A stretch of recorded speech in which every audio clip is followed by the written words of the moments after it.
عطا اللہ ابو عمر جنونی ایک روہنگیا مسلمان آرمی لیڈر ہے جو برما میں مسلمانوں کی حقوق کے لیے لڑتا ہے۔ عطا اللہ علاج کے لیے بنگلہ دیش گیا تھا جہاں انہیں گرفتار کیا گیا۔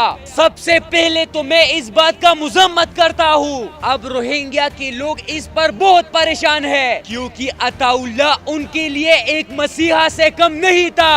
عطا اللہ ہمیشہ مسلمان کے حقوق کے لیے لڑا رہا، لیکن عطا اللہ پر گورنمنٹ نے کئی الزامات لگائے تھے، لیکن روہنگیا کے مسلمانوں پر جو ظلم اراکان آرمی نے کیا ہے وہ بھی تو تاریخ کا حصہ ہے نا۔ مسلمانوں کی بستیوں کو جلانا، مسلمانوں کو زندہ جلانا، مسلمانوں کو بے گھر کرانا، بچے مارنا، جوان شہید کرانا، اتنا ظلم جو تاریخ کبھی نہیں بھولے گا اراکان حکومت نے مسلمانوں پر کیے ہیں۔ عطا اللہ ابو عمر روہنگیا کی مسلمانوں کا سہارا بنا اور ان کی بدلی کے لیے اراکان آرمی سے لڑا، جس میں نقصان تو بہت ہوا لیکن مسلمانوں کو ایک امید تو مل گیا۔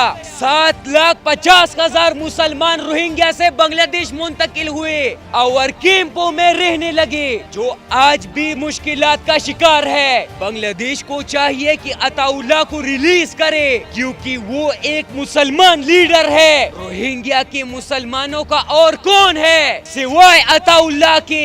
صرف وہی مسلمانوں کا دفاع کر سکتا ہے، وہی روہنگیا کے مسلمانوں کو بچا سکتا ہے۔ پلیز ریلیز عطا اللہ، ہی از اے مسلم آرمی لیڈر۔ عطا اللہ ابو عمر ظلم کے خلاف لڑ رہا ہے، ظالم کے سامنے کھڑا ہے، مسلم کمیونٹی کے لیے کھڑا ہے، ہی از اے لیڈر۔ اگر عطا اللہ مجرم ہے تو اراکان آرمی جس نے مسلمانوں کو قتل کیے، زندہ جلائے، اراکان آرمی تو سب سے بڑی مجرم ہے۔ پھر روہنگیا مسلمانوں کا جینا حرام کیا ہوا ہے اراکان آرمی نے، لہٰذا بنگلہ دیش گورنمنٹ کو چاہیے کہ وہ اس مسئلے کو سنجیدہ لے اور عطا اللہ ابو عمر کو ریلیز کرے کیونکہ روہنگیا مسلم کمیونٹی کا کوئی نہیں ہے جو ان کے لیے دفاع کرے، ان کی جانوں کی حفاظت کرے۔ بنگلہ دیش کو چاہیے کہ روہنگیا کے مسلمانوں کو اور پریشان نہ کرے، ان کے ساتھ کوآپریٹ کرے کیونکہ مسلمانوں کی حفاظت لازمی ہے، مسلمانوں کو بچانا لازمی ہے۔ This is the all Muslim responsibility.